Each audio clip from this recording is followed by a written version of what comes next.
Welcome, Patriots, to WNHS-TV. I'm Logan Pring. And I'm Courtney Jarosol. On this episode, we'll learn about events going on in the school, we'll take a look at the upcoming seasons for winter sports, and we'll hear about the best movies and more.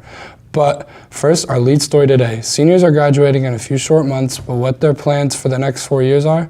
With that story is WNHS's Paige Plater. For most, November brings thoughts of warm apple cider, colorful fall leaves, and trips to the pumpkin patch. For seniors, however, November is a month full of college applications and decisions about the future. It's November, and the class of 2024 is focused on their next 4 years. From October 15th to mid-January, seniors are tasked with submitting college applications.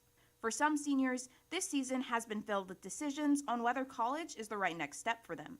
My goal for every senior is when they walk across the stage, they have a plan of what they want to do, regardless of if they want to go to a 4-year college or a 2-year college or military or what have you. I want everybody to have a plan.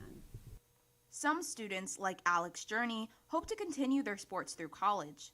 Their application process has looked a bit different, with scouting, meetings, and signing. It was a lot with having a whole bunch of coaches view my profile and talking to them. Most students, though, are facing the equally daunting process of compiling letters of recommendation, submitting grades, and crafting essays. Between having to work with Common App and College Board for the SATs and the APs, and working with ACT and with my one school that decided they didn't want to use Common App, it was a lot to just keep track of. Although this is a tough season, seniors can look forward to the second semester when they receive decisions and can start dreaming of spending the next 4 wherever the process takes them. I'm Paige Plater, reporting for WNHS-TV. Thanks, Paige. We can't wait to see our seniors succeed throughout these very important steps of their lives. AP exams have changed for all students this year. Logan, you were able to get out and dig into this story. That's right, a lot of important changes. Let's take a look. Calvert County Public Schools, CCPS, has paid for all AP exams this year for all enrolled AP students and who are registered to take their AP exams. Students and teachers here at Northern High School are very excited about the change. About AP exams being free this year, I think it will help the decision making as far as which exams to take and how many to take. It's a great opportunity for me or anybody to take advantage of. The teachers at Northern High School feel that AP exams being free should be the new normal at school. This year, then they should continue to do that. I think it would be a good change. I think that AP exams being free should be the new normal. Again, it goes back to the idea of accessibility. This way, all students who would like to take it have the ability to take it. Students and teachers had mixed opinions on whether or not all students in an AP class should take the AP exams now that they're free. Yeah, I'd say so. I mean, worst comes to worst, you just don't report your score. And at the end of the day, if it's free, you might as well take that shot. I think it ultimately comes down to who you are. I do not believe that everyone in an AP course should take an AP exam if they don't want to take it. I spoke with the AP coordinator at Northern High School, and he thinks that the exams being free is a good change. It's great. It gives students more access to taking the exam, where students in the past may have questioned taking the exam. AP exams has been seen as a great change for Northern High School, and the students and staff hope for it next year. I'm Logan Pring, reporting for WNHS-TV. Good luck to everyone taking their AP tests in the spring.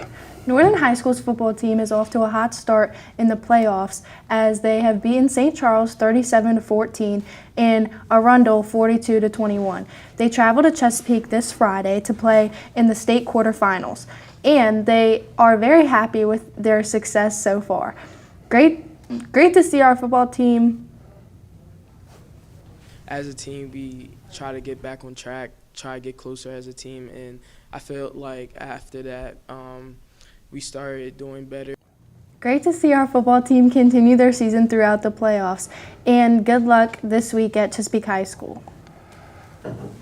Speaking of sports, just a couple days ago, the winter sports season began. Joining us now in the studio is WNHS sports reporter Katie Thompson. Good morning, Patriots. I'm here to give you all the updates about the recent sporting events here at Northern High School. As fall sports slowly come to an end, all our teams for the fall season have had great seasons, and some are still to be continued in the playoff runs. The football team plays the quarterfinals tomorrow at 6:30 p.m. at Chesapeake High School after their win over Arundel last Friday. We wish them the best throughout the rest of their playoffs. Our volleyball team fell short to North Hagerstown on Tuesday in the state semifinals. Our field hockey team made it to states against Mount Hebron and lost in a fight. We congratulate both teams on their tremendous season. Cross-country boys and girls both performed well at states, with the girls coming out with a third-place title. Both girls and boys soccer lost in playoffs, and golf finished out their season at the regional level. With the fall season coming to an end, winter sports have started up. We wish everyone the best of luck in their tryouts and upcoming season. And that's it for the sports. Back to you at the desk. Thanks, Katie. Every so often, WNHS-TV gives the camera to an NHS staff member. This time, we give it to English teacher Mr. Farrell to see what a day in his life is like. All right, so first things first, in the day of the life of me or a teacher, me specifically, is coffee. Isn't she just beautiful?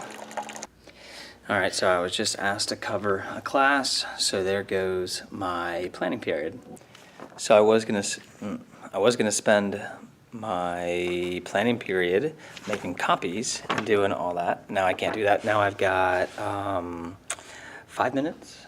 Yep, I got 5 minutes now to make 150 copies. All right, so this is truly a day in the life of a teacher.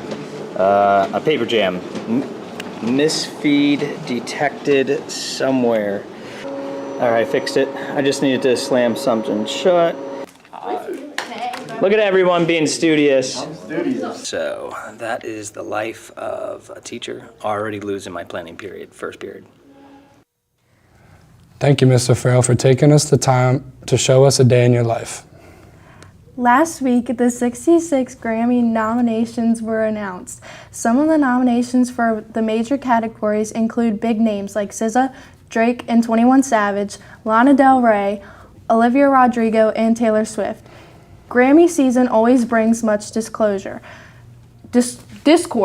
We will see a lot of that in the coming weeks with the 2024 Grammys, which happens February 4th. So then it's going to be, all right. Speaking of Taylor Swift, this year Taylor Swift has risen to popularity once again. Katie Thompson has more. On October 13th, Taylor Swift stunned fans with the premiere of her Eras Tour movie. Giving fans a closer look at her millions of dollars worth of a concert, Swift's movie has made $200 million in the global box office so far, not counting the pre-sale tickets that were purchased by many. As thousands of people piled into movie theaters across the country, they played the part and were very truly dressed for the occasion.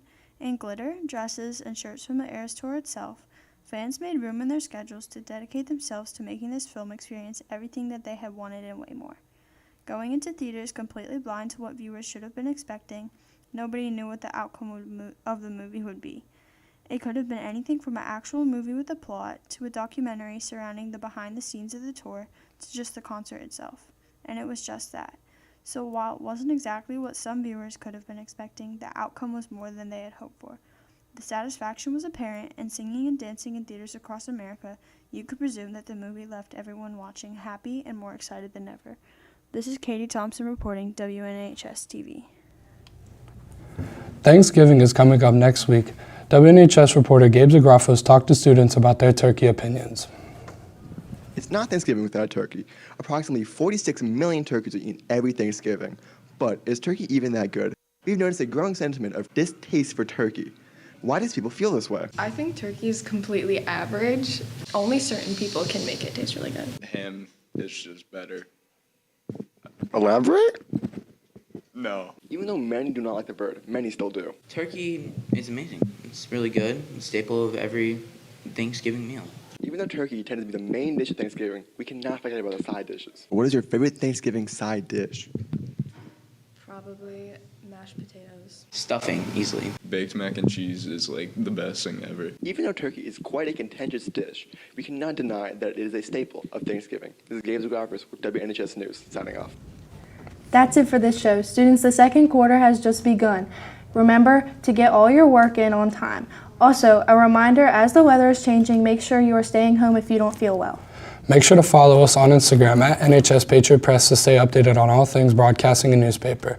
Remember to keep up the Patriot pride, and remember, as always, proud to be a Patriot.